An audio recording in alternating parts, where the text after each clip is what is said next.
Hygiene. Guys, I know we read a lot about China and hygiene, and sometimes you read it and take it with a pinch of masala because you're like, you guys are exaggerating. Guys, some of it is true. For instance, there's this thing, especially the older generation, where they just cough out stuff and spit it on the street. You're lucky if it doesn't land on you. Like,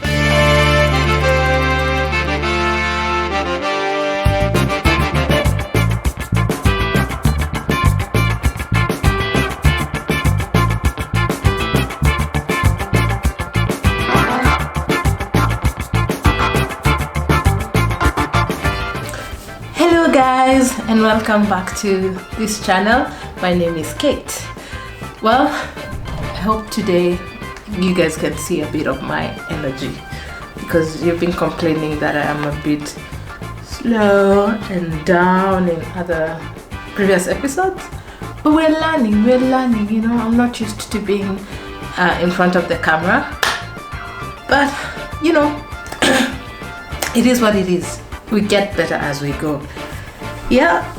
So today I'm gonna be talking about a topic which is actually a follow-up of a previous episode. I noticed that you guys really enjoyed the last episode about China, and I thought, why not give you more content about it? And I guess people are really interested with China because there's a lot of misconceptions or lack of information about this country. So why not? Since I'm here, let me give you the juice. And today I want to be positive. Let's start with the negative. Let's start with the negatives, so when you get to the positives. But no, not really. No, I'm not really negative. In the last episode I told you a lot of positives. So yeah, let's see what you will not enjoy or what will get on your nerves when you move to China. Number one, and this really pisses me off, is you almost like you as an individual, you're like a zoo. So especially if you're black, I mean, this is for any foreigner, anyone who doesn't look Chinese, and especially if you go to the villages.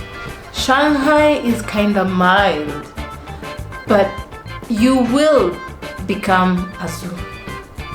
It's gonna be a lot of Chinese people looking at you, being curious about you, and they're not looking at you like, you know, stealing glances. No, they're staring at you, like taking pictures. Some of them will be polite and ask you whether they can take pictures, but in other cases they will just come and stand beside you and take pictures, or just take pictures from a distance. You know the way you see a lion in a zoo and take pictures?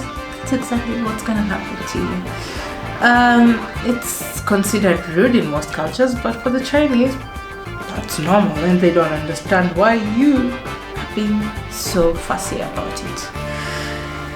Number two, you will always be a foreigner. Allow why. Like, no matter what you do, even if you speak the language fluent, you will always be a foreigner. No matter what you do, learn the language, you will always be a foreigner, and you'll never get a permanent permit. Well, in some cases you do, but it takes a very long time and it's a tough process. And my God, let me tell you, I think 98% of foreigners who come here hardly become locals, or rather get a permanent permit to live here. Number three, just know that all those privileges that you enjoy with the internet abroad, Facebook, WhatsApp, all that mainstream social media, forget about it. They have their own thing going on here. I think I talked about it in the previous episode. It's called WeChat. They have their own version of TikTok. It's called Douyin. It's so different. Even Google, they don't have Google. They have Bing. So yeah, There's that to keep in mind before you move here. Public toilets, my god.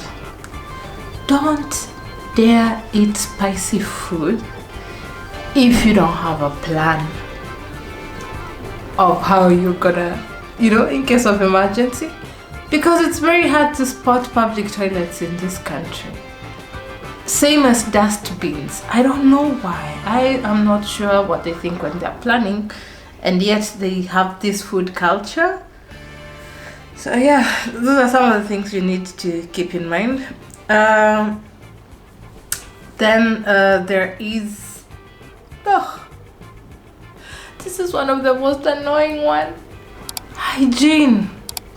Guys, I know we read a lot about China and hygiene, and sometimes you read it and take it with a pinch of masala because you're like, you guys are exaggerating. Guys, some of it is true. For instance, there's this thing, especially the older generation, where they just cough out stuff and spit it on the street. You're lucky if it doesn't land on you. Like, I feel like if you walk, I don't look down when I'm walking because of that, but if you look down, you think, oh, the ground is wet, some bird must have done something, or some fruit. No, it's a human being. And it is annoying. It gets on my nerves. I've been here closer to a year and it never gets better. There's also, like, I've heard this from my friends, like houses, for instance, if an agent is going to show you an apartment, you're likely to find mold in the fridge. You're lucky if you live in expat neighborhoods, but I have had stories about these other neighborhoods and I'm like, guys, it's not something you want to see. And it's another thing, it's very common to see a kid peeing in the street. Lucky you if the grandma, or Ai is the lady who takes care, the nanny or the parent is holding a bottle of Coca-Cola or whatever so that they can pee in there. But I have seen a kid peeing outside a street restaurant and I was like, what? And someone said that in some cases in villages they will poop. Yeah, I don't know about that. I've not witnessed that, so I cannot confirm something that I've not seen. The other thing that might, those who love alcohol will not complain, but those who only want to drink moderately, this might get on your nerves. For instance, the drinking culture is very competitive. Let's see who gets drunk the most and they drink that Chinese alcohol. It's called Chinese Biju or so. I'm not sure about the real name, but it has an AKA Chinese Baiju. And it's rude to refuse to drink it, especially in business meetings. So you drink, I drink. You drink, I drink. I've heard that the best is to claim that you have a medical issue that makes you not drink. Yeah. The other thing is that simple day-to-day tasks take forever to accomplish. And this is especially if you don't come from a bureaucratic country. I have experience of these kind of things happening in Kenya.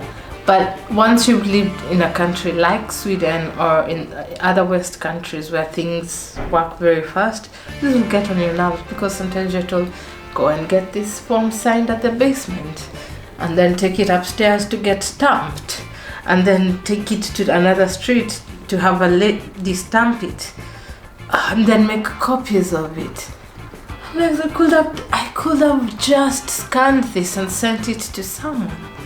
But no, we must complicate things. Then there's the public holidays. Guys, when you hear about the Chinese New Year, you're like, wow, you guys have 7 days off. Yeah, it's good to have 7 days off. But you know what happens? You'll have to overcompensate for those days off. So that means the following week you will have to work over the weekend as well. Like if the holiday was from Friday, Saturday, Sunday, Monday, the following week you will work Saturday and Sunday. And that's not fun.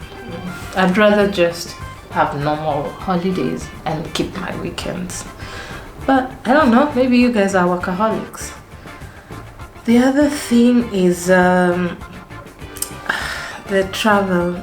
It's the Chinese travel groups. I had written this down. That's why you're seeing me reading, because I don't want to forget. There's always an overpriced travel trip, either to factories, and if you have to go on those organized tour, you'll be in a cramped bus or in a boat, and it's not really fun, I'm telling you. So if you want to do an organized tour, maybe do it with people you like and just hire a tour guide. Yeah, so yeah, those are the things that I think will annoy you based on how much they annoyed me. Let me know if there's anything else you would like me to cover about China, or if you have any other things. If you have lived in China or have interacted with Chinese people and you have questions about it that you'd love me to clarify now that I'm here, let me know. Yeah, thank you for watching. Don't forget to like, share and subscribe. See you on the next episode. Toodaloo.